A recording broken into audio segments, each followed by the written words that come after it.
नमस्कार बच्चों। Today we are going to discuss class 9th English worksheet number 58। ये आपकी 4th ऑफ जैन 2022 की वर्कशीट रहेगी। In today's worksheet we are going to discuss the poem on killing a tree by G Patel. ये poem काफ़ी interesting और interesting way से एक message को कन्वे किया जा रहा है, एक स्ट्रॉन्ग मैसेज को कन्वे किया जा रहा है, that is we should not cut a tree, we should love the nature. और यहाँ पर एक फैक्ट को भी हाईलाइट किया गया है दैट ये प्लांट है, ये जो ट्री है, ये भी लिविंग ऑर्गेनिज्म है। इसीलिए यहाँ पे किलिंग वर्ड यूज किया गया है that if we are cutting a tree it is equivalent to killing a human being. कि अगर हम पेड़ को काट रहे हैं तो ये किसी पर्सन को अगर हम मार रहे हैं तो उसी लेवल का ये क्राइम होगा। सबसे पहले हम यहाँ पर इसी पोएम को समराइज करेंगे कि क्या कहा गया इस पोएम में, and after that one extract has been given to us from the poem. हमें उस एक्सट्रैक्ट को रीड करना है, समझना है, और इन द एंड उसी पर बेस्ड कुछ इजी क्वेश्चंस है जिनको हमें सॉल्व करना है। Let's begin. चलिए शुरुआत करते हैं आज की इस वर्कशीट की। In this poem the poet explain the process of a killing a tree. यहाँ पे किसी पेड़ को कैसे किल किया जा सकता है उस प्रोसेस को एक्सप्लेन किया गया है। The poet says that killing a tree is a difficult and time taking process. यहाँ पे पोइट के अकॉर्डिंग कि एक ट्री को अगर कट करना है it is equivalent to the killing of a tree. Okay, तो वो एक difficult, long, time taking process है। We need to put a lot of efforts, हमें काफ़ी सारे एफर्ट्स करने होते हैं। Simply stabbing it with a knife is not enough to kill it because it has grown on nourishment from the nutrients found in the earth and years of sunlight, water and air। कि अगर हम knife से या x से अगर इसको कहीं पर भी कट लगाते हैं वो इनफ नहीं है किसी भी प्लांट को कंप्लीटली किल करने के लिए, क्योंकि इसको नॉरिशमेंट मिलता है। कहाँ से मिलता है? अर्थ से मिलता है। कैसे मिलता है? रूट से मिलता है। ओके, एंड ईयर्स से ये सनलाइट, वाटर, एयर है वो लेते रहे। तो ये इतनी ईजी नहीं है कि अगर हम नाइफ से या एक्स से कहीं से भी कट कर देंगे तो हम कंप्लीटली किसी प्लांट को किल कर पाएंगे। So hacking a tree with a knife और एन एक्स और chopping its bough may cause pain to the tree but it is not enough to bring it down. क्या हो सकता है कि अगर हम नाइफ से, एक्स से अगर कहीं पे इसके जो ब्रांचेज हैं उनको अगर हम चॉप कर दें, उनको अगर हम कट कर दें तो इट मे कोज पेन, हो सकता है, लेकिन इससे कंप्लीटली हम किल नहीं कर पाएंगे। New green twigs will grow again from the bleeding bark and expand to the former size. कि यहाँ पे ब्लीडिंग बार्क का मतलब है कि जब हम किसी भी प्लांट की ट्विग्स को कहीं से भी उसको कट करते हैं तो वहाँ से लिक्विड निकलता है। उसको ब्लड से कंपेयर किया गया है कि अगर हम कहीं से भी कट करते हैं तो ब्लीडिंग बार्क है वो हील हो जाएगी। ओके, और उसके बाद वहीं से एक नई ब्रांच निकल के आ जाएगी, एक नई ग्रीन ट्विग निकल के आ जाएगी, और बाद में आफ्टर सम टाइम्स वो फॉर्मर साइज में, पहले वाले साइज में ग्रो हो जाएगी, यानी कि रीग्रो हो जाता है। So it is not a easy task, it is not a easy process. He says that to kill a tree completely, it has to be tied with a rope and snapped, its root has to be pulled out of the earth that anchors it। आगे फिर explain किया जा रहा है कि अगर ऐसा नहीं तो कैसे किया जाए। तो to completely kill a tree we should tie a rope, हमें उस प्लांट से एक रॉप को टाई करना होगा और उसकी जो रूट्स है उसको पुल आउट करना होगा। We need to pull out the roots of the tree from the earth, क्योंकि वही एंकर का रोल प्ले करती है। वही जो नॉरिशमेंट है, वही जो रिक्वायरमेंट है जितनी भी प्लांट की, वो सारी पूरी करती है कि जब तक हम उस रूट को बाहर नहीं निकालेंगे तब तक हम किसी भी प्लांट को, ट्री को किल नहीं कर सकते। Once the life source the root is expose the tree becomes weak. की जब उसकी रूट है वो बाहर आ जाएगी तो ट्री है वो वीक हो जाएगा। Slowly it will start to turn brown, धीरे धीरे वो ब्राउन हो जाएगा। And with all the softness fading out, उसकी सारी सॉफ्टनेस है वो धीरे धीरे खत्म हो जाएगी। The exposure to sun and air will leave the roots vulnerable to all impacts of leather. कि जब हम बाहर निकालेंगे उसकी रूट को तो जो सन और एयर के सामने आएगा तो वो सारे जो इम्पैक्ट्स है वेदर के उसके सामने आ जाएगा। And which will ultimately weaken the tree and kill it, और उससे अल्टीमेटली ट्री है वो वीक हो जाएगा और फाइनली हम उसको किल कर देंगे। ओके, तो यहाँ पर सिंपली वैसे अगर समरी को देखें तो ऐसा मैसेज लगता है कि यहाँ पे कुछ नया नहीं बताया गया है, जस्ट एक्सप्लेन कर रहा है पोइट कि यहाँ पे प्लांट को कैसे किल किया जाए। लेकिन यहाँ पे एक हिडन मैसेज है दैट ये जो प्लांट है ये भी लिविंग ऑर्गेनिजम्स हैं, ये भी लिविंग ऑर्गेनिजम्स है, और इनको अगर हम किल करें it is equivalent to the killing of a human being. So we should not cut the plant, we should love the nature. Okay, अब हम आगे देखेंगे, आगे हमें दिया गया एक एक्सट्रैक्ट, इसी एक्सट्रैक्ट को हमें रीड करना है और इसी पर बेस्ड रहेंगे कुछ इजी क्वेश्चंस जिनको हमें सॉल्व करना है। So hack and chop, hack and chop, hack and chop मतलब एक तरीके से कट लगाना, okay. Hack and chop, but this alone won't to it, कि अगर हम किसी भी प्लांट की ट्विग्स को, ब्रांचेस को अगर कट कर रहे हैं एक्स से या नाइफ से, ये इनफ नहीं है किसी भी प्लांट को कम्प्लीटली किल करने के लिए।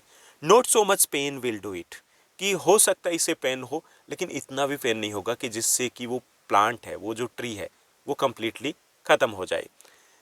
The bleeding bark will heal and from close to the ground will rise curled green twigs, कि जो ब्लीडिंग बार्क है जहाँ से लिक्विड निकलता है, ओके, कट करने के बाद वो हील हो जाएगा कुछ टाइम के बाद, और वहाँ से, यानी कि जैसे इस टाइप से प्लांट बनाया हुआ, यहाँ से हमने कट कर दिया, तो वहाँ से दोबारा से एक ट्विग निकलेगी, एक दोबारा से वहाँ से पत्तियाँ निकलेगी, दोबारा से वहाँ से एक टहनी निकलेगी, and miniature bough which is unchecked will expand again to form a size. Miniature bough क्या होता है कि कोई बड़ी चीज़ का छोटा जो रूप होता है उसको हम मिनिएचर बोलते हैं, ओके।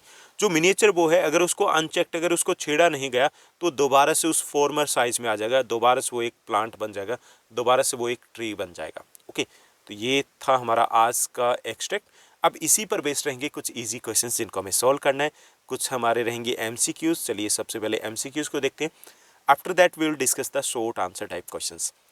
फर्स्ट हमें एक क्वेश्चन दिया गया, the stanza implies that, stanza क्या कह रहा है, a tree can grow again even after it is cut, कि अगर ट्री को कट कर दिया जाए तो वो रीग्रो हो सकता है, इसके ऊपर इम्फेसाइज किया गया।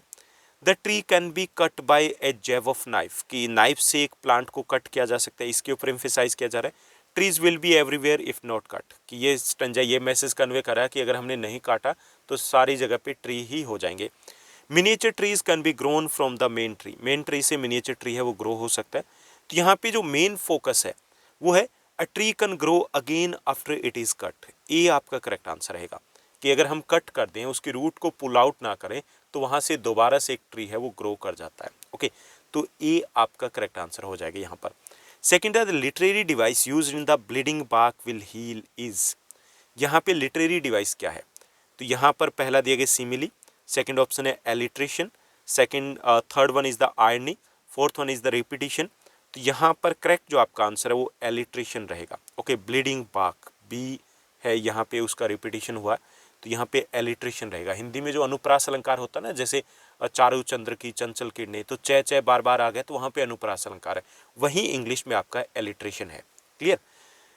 थर्ड क्वेश्चन को देखिए, as per the extract word miniature does not corresponded to, miniature word है उसका मीनिंग क्या नहीं है, ऑप्शन दिए गए, लिटिल सेम है, बेबी ये भी मिनिएचर का ही मीनिंग है, overgrown that is not the meaning of the miniature, very small ये मिनिएचर का मीनिंग है। तो आपका करेक्ट आंसर हो जाएगा सी। फर्स्ट जो आपने किया था उसका ए रहेगा, सेकंड का आपका बी रहेगा और थर्ड का आपका सी करेक्ट आंसर रहेगा। Now let's move to the short answer type questions. कुछ हमें शॉर्ट आंसर टाइप क्वेश्चन दिए गए। फर्स्ट हमारा क्वेश्चन रहेगा, what according to the poet is the most sensitive part of the tree, what provide strength to it, कि यहाँ पे हमें बताना कि what according to the poem कौन सा पार्ट है जो सबसे ज़्यादा सेंसिटिव है, which provide strength to it, जो इसको स्ट्रेंथ देता है। According to the poet roots are the most sensitive part of a tree, roots है वो सबसे सेंसिटिव पार्ट होते हैं। They remain hidden inside the earth for years, ये कई सालों तक अर्थ के नीचे छुपे रहते हैं, and that play the role of a anchor का रोल प्ले करते हैं। Now let's move to the next one. Second question को हमें देखना है। सेकंड क्वेश्चन है, what leads to killing of a tree, कि एक ट्री को कंप्लीटली किल करना तो कैसे करेंगे। The tree is finally killed by pulling out the mother earth, कि कैसे, the tree is finally killing by pulling out of the mother earth, कि अगर हमें उसे बाहर निकाल दें अर्थ से तो उसको ख़त्म किया जा सकता है। When its roots are expose to sunlight and air the tree begins to get scorched, choked and then it starts weathering, कि अगर हम इसको रूट्स है उसको अगर हम सन या एयर के सामने एक्सपोज कर देते हैं तो ये स्कोर्च करना शुरू कर देगा, सिकुड़ना शुरू हो जाएगा, चोक्ड हो जाएगा, उसका डेवलपमेंट रुक जाएगा, and then it starts withering, withering मतलब मुरझाना शुरू हो जाएगा। Now let's move to the next one. Next हमारा क्वेश्चन रहेगा third one, that is the last question of this worksheet. What message is the poet trying to convey in the poem. इस poem में किस type के message को convey करने की कोशिश की जा रही है। G Patel's poem on killing a tree has a strong message. The poem wants to say that a tree is very powerful living organism and it has life and feeling. इसके में भी लाइफ होती है, फीलिंग होती है। The growth of a tree is no less than that of a growth of a human being. जो plant की growth होती है वो ह्यूमन बींग की ग्रोथ की तरह ही होती है। And the cutting down of a tree is nothing but killing a tree. और पेड़ को अगर हम कट करें तो ये एक तरीके से that is like that of a killing of a tree. The poem on killing a tree gives out a strong message of love for nature. एक स्ट्रॉन्ग मैसेज कन्वे किया जा रहा है कि we should love the nature, we should not cut the plants. Okay, तो ये थी हमारी आज की वर्कशीट। आई होप सब कुछ आपको अच्छे से समझ में आया होगा। अगर आपको ये वीडियो, ये वर्कशीट अच्छी लगी तो इस वर्कशीट को लाइक और शेयर जरूर कीजिएगा। आज के लिए बस इतना ही। Thank you, bye bye, have a nice day.